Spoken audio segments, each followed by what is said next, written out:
اعوذ باللہ من الشیطان الرجیم بسم اللہ الرحمن الرحیم۔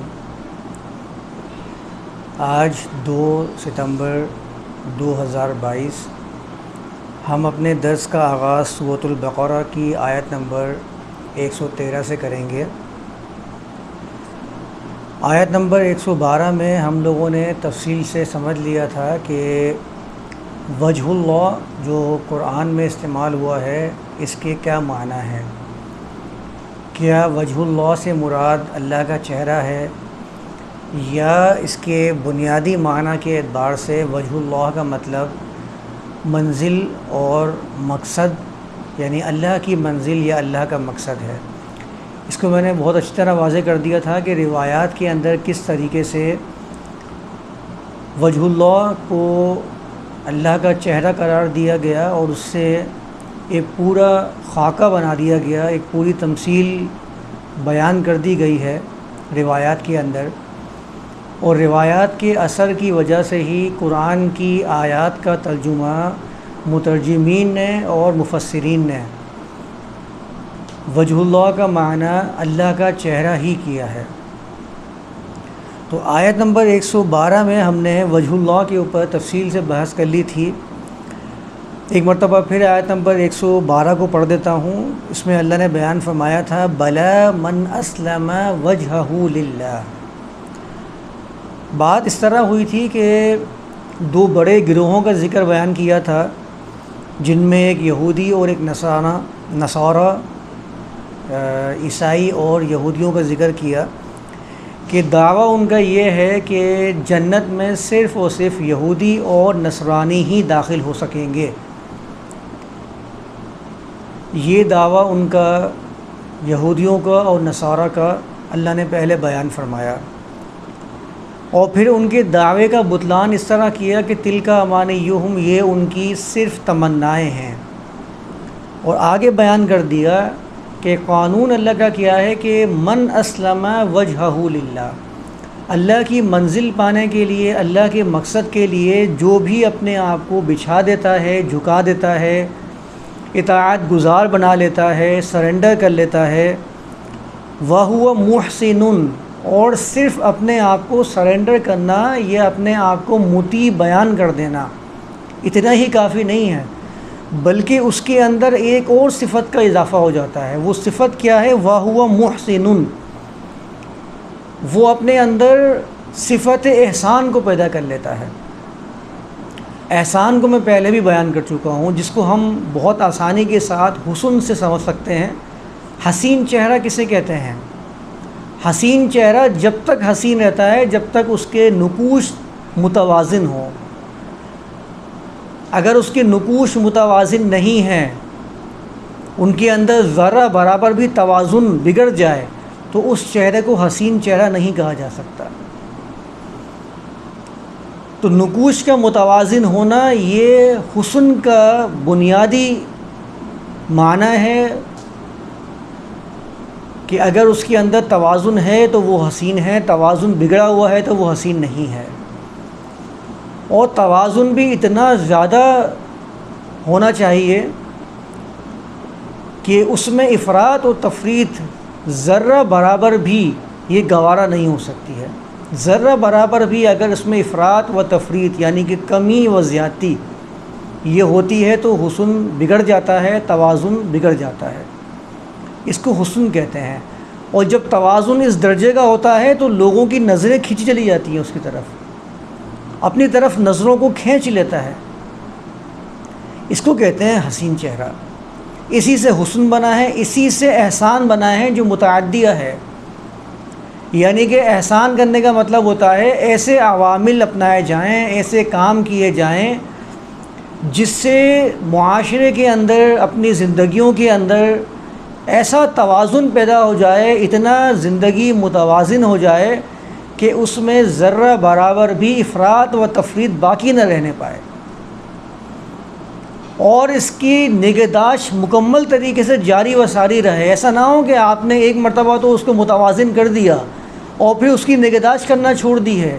جب انسان کو اللہ حسن عطا فرماتا ہے، اس کا چہرہ حسین ہوتا ہے، وہ اس کی نگہداشت کرنا چھوڑ دے، وہ 4 دن منہ نہ دھوئے، اس کے حسن جو ہے وہ مان پڑنا شروع ہو جائے گا، توازن بگڑنا شروع ہو جائے گا.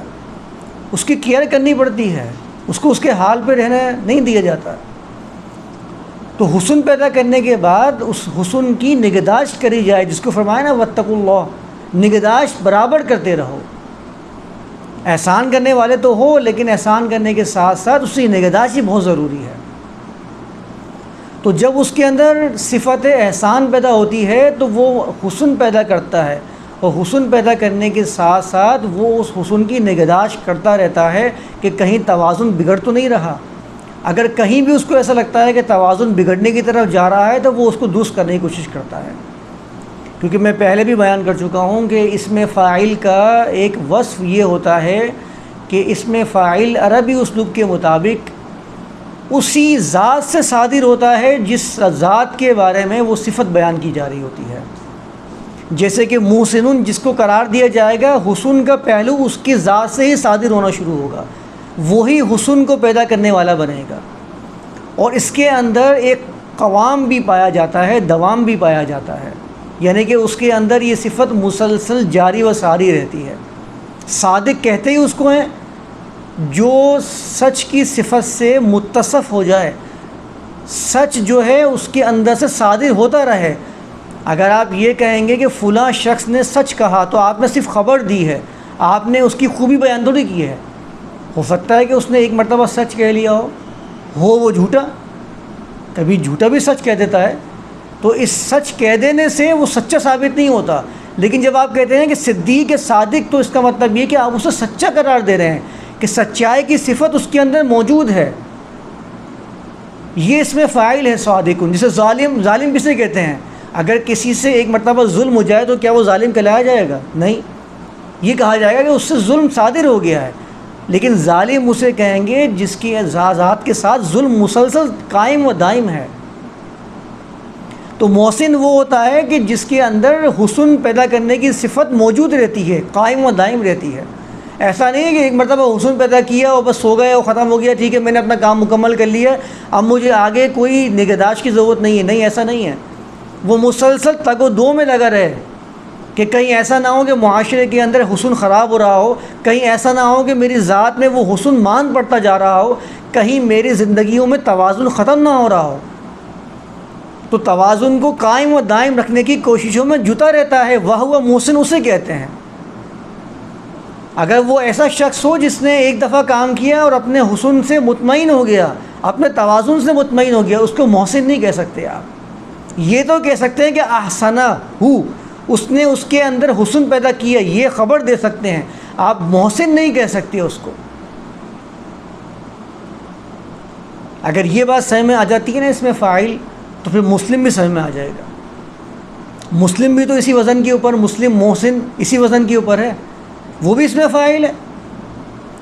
اور مسلم ہو ہی وہ سکتا ہے جس کی ذات سے مسلسل سلامتی صادر ہوتی رہے، جو اپنے آپ کو یہ سمجھ دے کہ میں نے صرف اور صرف اپنے آپ کو اللہ کے سامنے سرنڈر کر دیا ہے اور مسلمان بن گیا اور مطمئن ہو گیا، اب مجھے کوئی چیز نقصان نہیں پہنچا سکتی.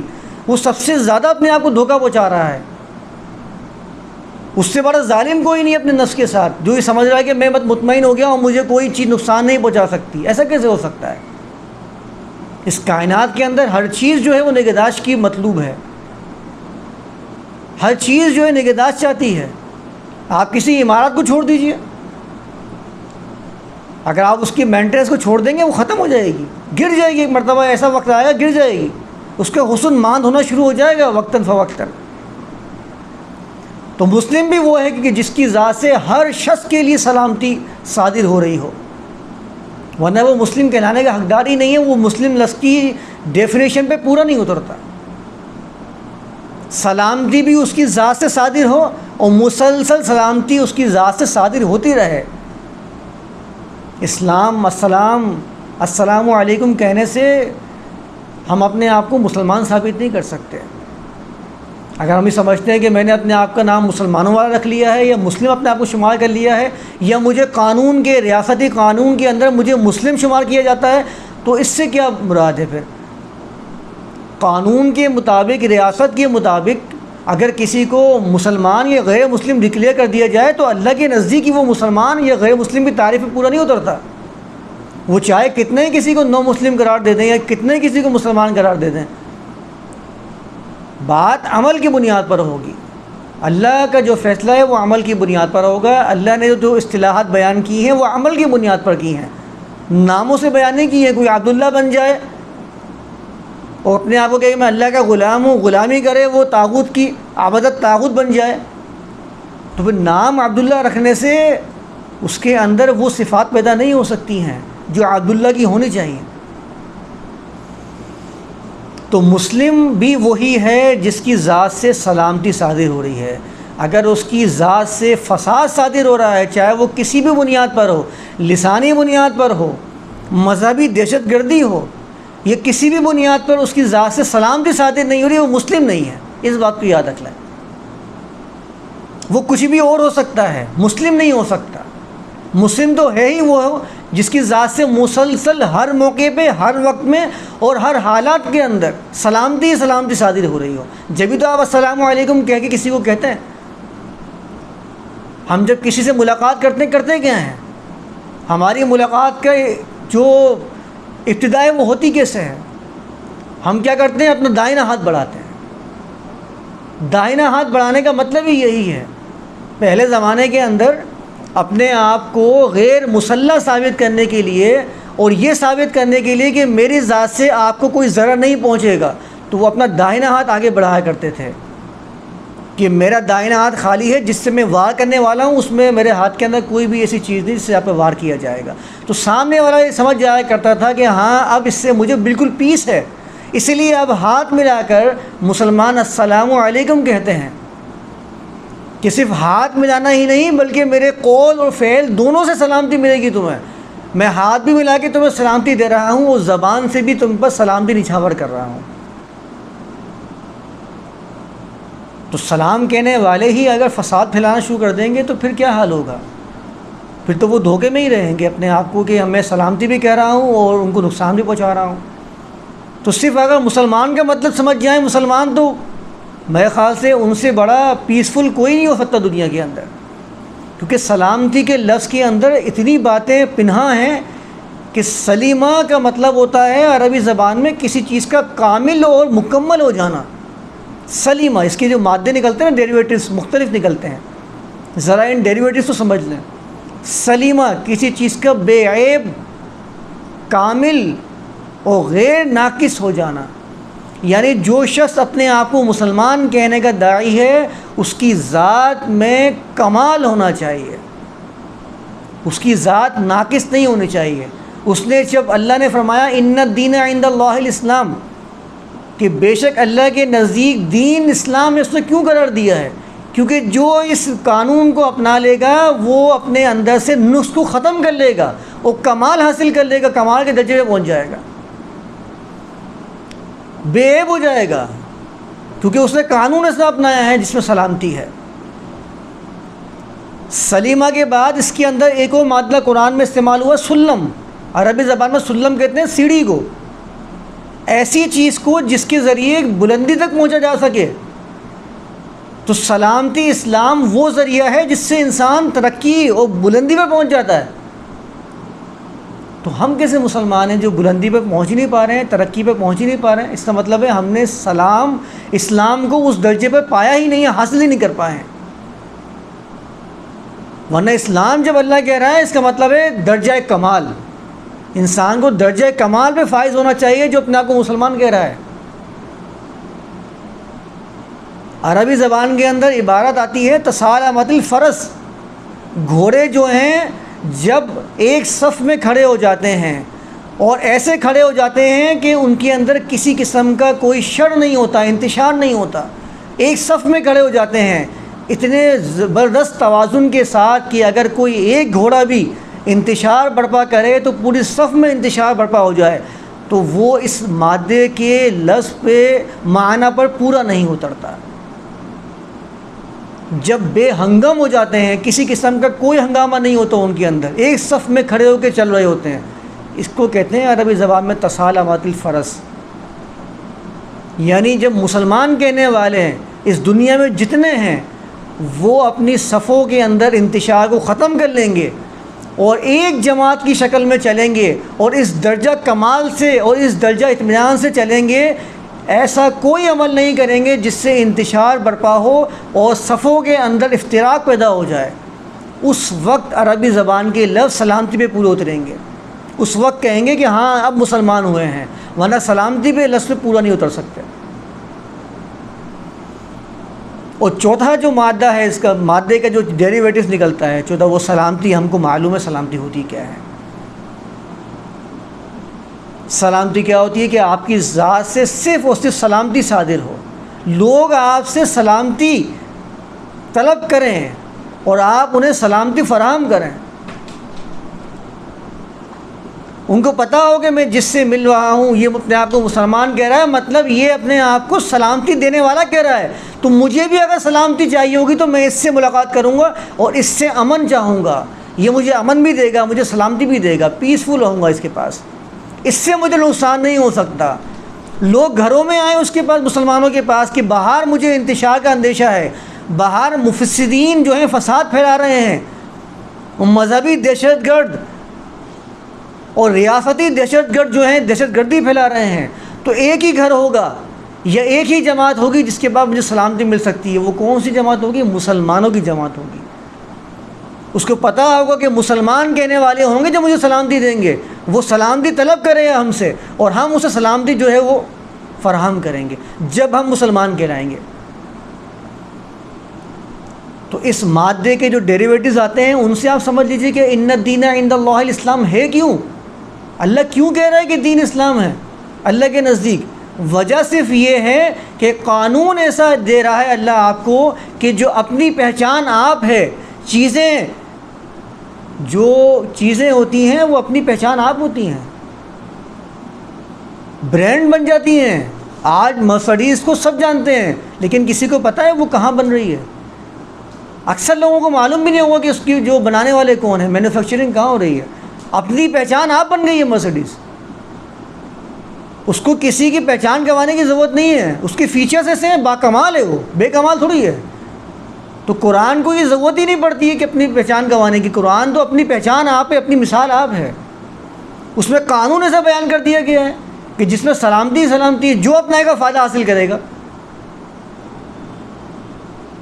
جبھی تو آپ دیکھتے ہیں قرآن کے اندر کہاں ہیں وہ بحثیں کہ شان نزول کیا تھا، تاریخ واقعہ بیان کرتا ہے، تاریخ بیان نہیں کرتا، اس کو بیان کرنے کی ضرورت ہی پیش نہیں آئی۔ تاریخ بیان کرتا ہے، تاریخ بیان نہیں کرتا، یہ وقت بیان نہیں کرتا کہ اس موقع پر اس زمانے میں یہ واقعہ پیش ہوا ہے، یہ تاریخ تھی، فلاں تاریخ تھی، یہ بیان نہیں کرتا۔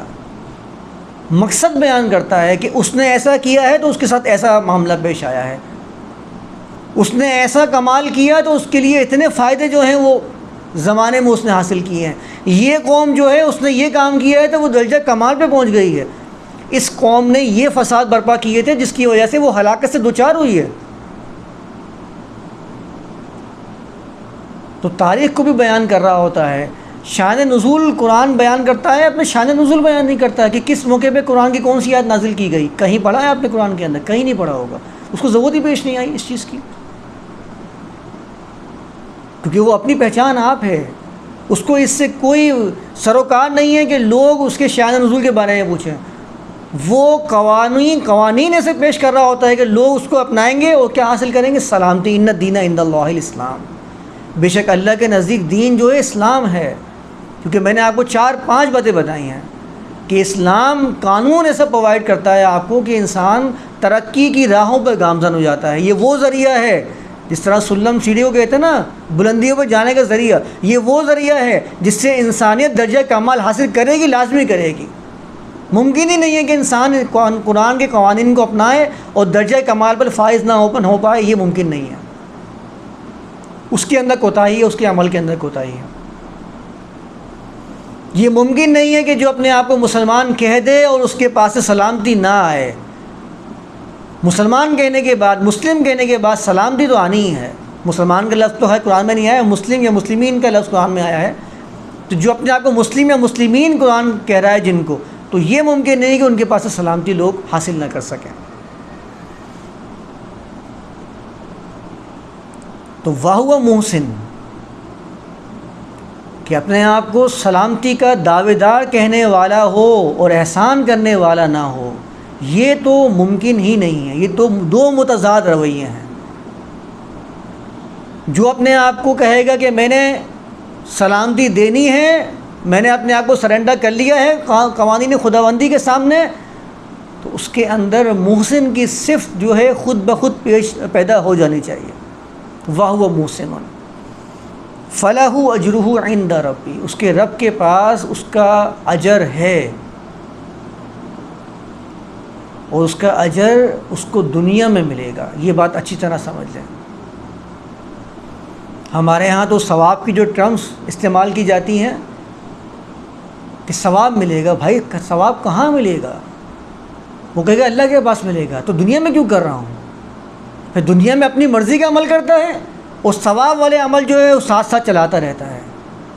ایسے ہی ہوتا ہے نا، دنیا میں اپنی مرضی کا عمل کر رہا ہے، اس کو پتا دنیا تو مجھے خود چلانی ہے۔ ثواب کا تعلق تو آخرت سے، تو آخرت کے لیے چلو ٹھیک ہے، سائیڈ میں آخرت کے کچھ تسبیحات کر لوں گا، ہاتھ میں تسبیح پکڑنا بھی ثواب ہے۔ ہمیں تو یہ سکھایا جاتا ہے نا، فلاں چیز کو دیکھ لینا بھی ثواب ہے، بولے ٹھیک ہے دیکھ تو رہا ہوں۔ قرآن کی آیات کو دیکھ لینا، میں نے ایک مفکر قرآن کہتے ہیں اپنے آپ کو، ان کو سنا، ایک بڑے تنظیم کے بانی بھی ہیں، کہتے ہیں قرآن کو دیکھنا بھی ثواب ہے۔ تو وہ دیکھ ہی رہا ہے، پھر آپ نے اس کو ایک راستہ دکھا دیا کہ قرآن کو دیکھنا ثواب ہے، وہ دیکھ رہا ہے، بولا ٹھیک ہے دیکھنے میں ثواب ہے تو پڑھنے کا عمل کرنے کا کیا فائدہ؟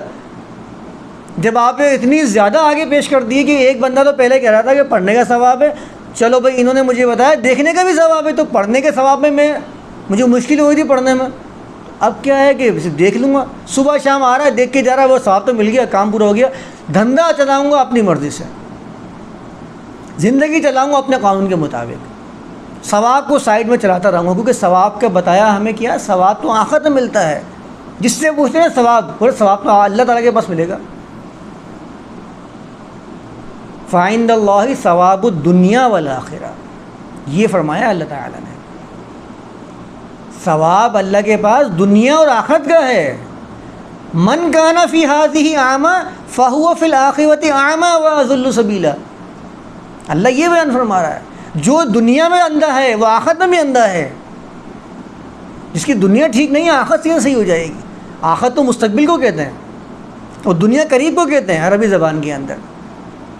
قرآن میں خود دنیا کا لفظ قریب کے لیے استعمال ہوا ہے، سورۃ توبہ کے اندر سب اس کا ترجمہ قریب ہی کر رہے ہوتے ہیں۔ ادنا سے نکلا ہے نا، ادنا قریب ہونا دنیا، اور آخرت آخر سے، آخر کیا ہوتا ہے؟ مستقبل ہمارا۔ جو اپنے پریزنٹ کی فکر نہیں کرے گا، اپنے حال کو صحیح نہیں کرے گا، اس کا مستقبل صحیح ہو سکتا ہے؟ کبھی نہیں ہو سکتا۔ کیسے ہو سکتا ہے؟ بنیادی بات ہے۔ تو پھر یہ کیسے ہو سکتا ہے کہ ہم جو ہیں وہ دنیا اس جگہ پر زمین پر رہتے ہوئے اعمال صالحہ تو کرے نہیں اور سمجھیں کہ ہماری آخرت درست ہو جائے گی؟ یہ دنیا کا سب سے بڑا دھوکہ ہے جو مذہب پرستوں نے دیا ہے۔ اس طریقے سے دنیا میں تمام مذاہب کے لوگوں کو بیوقوف بنایا گیا ہے، دھوکے میں رکھا گیا ہے۔ ایسا کیسے ہو سکتا ہے کہ میں اپنا حال درست کروں نہیں اور مستقبل میں بہتر ہو جائے؟ یہ ممکن ہے ہی نہیں۔ آپ تجربہ کر کے دیکھ لیجئے۔ اور اللہ تعالیٰ کے پاس جانے کی ہم امید کرتے ہیں کہ حال ہمارا بگڑا ہوا ہوگا اور جنت میں جو ہے نا ہمارا داخلہ یقینی ہوگا۔ اسی بات کو اللہ نے یہاں بیان فرمایا ہے۔ ایسا کیسے ہو سکتا ہے کہ اپنے آپ کو جو کہتے ہو کہ جنت میں داخل ہو جاؤ گے، تمہارے علاوہ جنت میں داخل ہو نہیں سکے گا کوئی، اعمال صالحہ تو کرتے نہیں ہو۔ اور اللہ کا قانون کیا ہے؟ من اسلم وجہہ للہ، صرف سلامتی کے دعوے دار نہیں، وہو محسن، پہلے اپنے آپ کو سلامتی کے دعوے دار بنتے ہو بنو، لیکن ساتھ میں احسان کرنے کی صفت کو اپنے اندر پیدا کرو۔ اور جب صفت احسان پیدا کر لو گے اور اپنے اندر احسان کو دوام بخشو گے، ہمیشہ احسان کرنے کی کوشش کرو گے، معاشرے میں حسن پیدا کرنے کی کوشش کرو گے، اس وقت یہ امید رکھنا کہ فلاح اجرہ عند ربی، کہ تمہارے رب کے پاس اجر ملے گا۔ اس کے بغیر یہ امیدیں رکھنا اپنے آپ کو دھوکہ دینے کے مترادف ہے۔ صرف دھوکے ہیں، تلک امانیہم، پھر یہ صرف اسے تمہاری تمنا ہے، اس کا اللہ کے پاس تمہارے لیے کوئی اجر نہیں ہے۔ یہ ہے اس کے بنیادی مفہوم ان آیات کا۔ ولا خوف علیہم ولا هم یحزنون، اس آیات میں ہمیشہ دھوکہ دیتے ہیں مترجمین بھی مفسرین بھی۔ اس آیات میں بالکل واضح ہے ولا خوف علیہم، ان پر نہ خوف ہے، ولا هم یحزنون، اور نہ وہ غمگین ہوتے ہیں۔ اس کو چسپا کر دیتے ہیں آخرت مرنے کے بعد کے لیے کہ آخرت میں ان کو کوئی خوف و حزن نہیں ہوگا۔ بھائی اس میں آخرت کا لفظ ہی موجود نہیں ہے، اس میں قیامت کے بعد کا لفظ موجود ہی نہیں ہے، اس میں تو دنیا کی بات ہو رہی ہے، اس میں تو دنیا کی بات ہو رہی ہے کہ جو ایسا عمل کرے گا اس کو کوئی خوف نہیں ہوگا مستقبل کے بارے میں۔ میں نے ابھی تو بیان کیا کہ جس کے حال درست ہوں گے اس کو مستقبل کی کیا فکر ہے۔ میں آج اپنے جسم کو مینٹین کر کے چل رہا ہوں تو مجھے کیا فکر ہے بیماریوں کی؟ مجھے پتہ ہے کہ میرا جسم اتنا مضبوط ہے کہ بیماریوں کا مقابلہ بہت اچھی طرح سے کر سکتا ہے، مجھے کیا فکر ہے؟ مجھے نہ خوف ہے، نہ حزن ہے، نہ غم ہے۔ غم و پریشانی تو اس کو ہو جو نہ کوئی مشقتیں کر رہا ہو، جو اپنے جسم کو خراب کرنے کی کوشش کر رہا ہے وہ گھبرائے گا، وہ ڈرے گا۔ جو اپنے جسم کو نشوں سے، نشیلی چیزوں سے برباد کر رہا ہو وہ فکر کرے، میں کیوں فکر کروں جب میرا حال درست سے مستقبل کی کیا فکر ہے؟ تو ولا خوف علیہم ولا هم یحزنون، جب میں نے اپنے اندر صفت احسان پیدا کر لی ہے اور میں معاشرے میں حسن پیدا کر رہا ہوں تو مستقبل میں مجھے کیا فکر ہے؟ میرے پاس تو 1000 سال کا منصوبہ ہے، میرے پاس تو بجلی جو ہے وہ 50 سال تک کی موجود ہے، مجھے کیا فکر ہے؟ فکر تو ان غریب ممالک کو، ان لوگوں کو ہونی چاہیے جو فراڈی ہیں، جنہوں نے مذہب کے نام پر جو ہے وہ لوگوں کو بیوقوف بنایا ہوا ہے،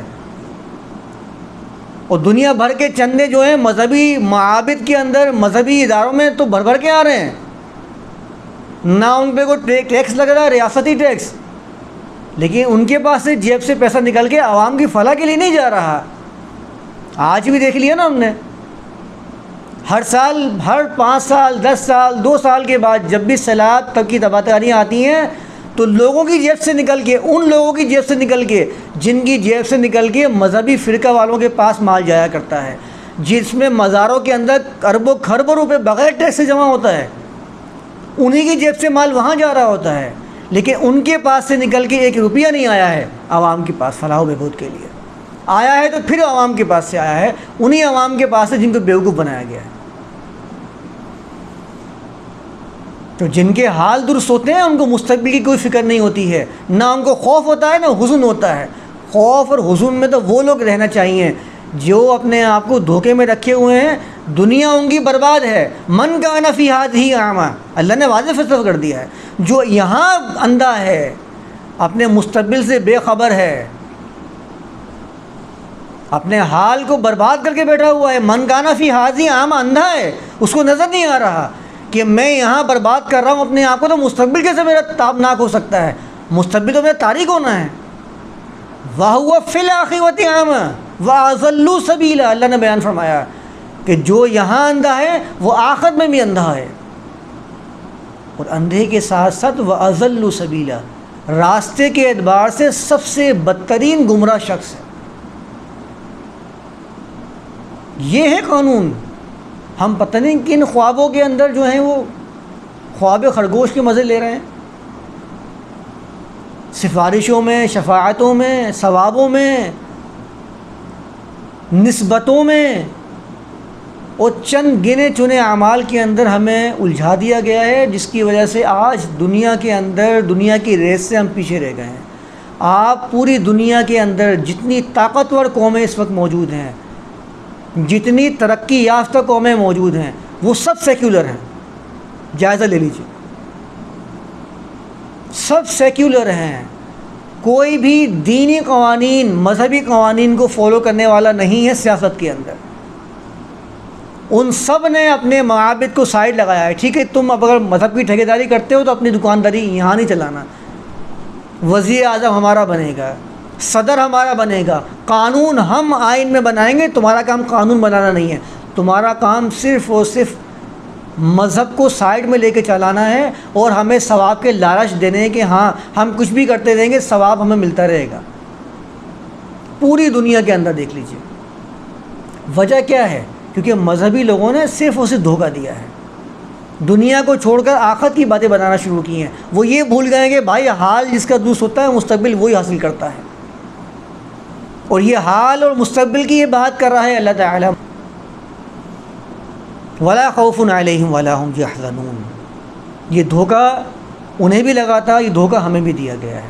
ہر مذہب پرست دھوکہ دیتا ہے.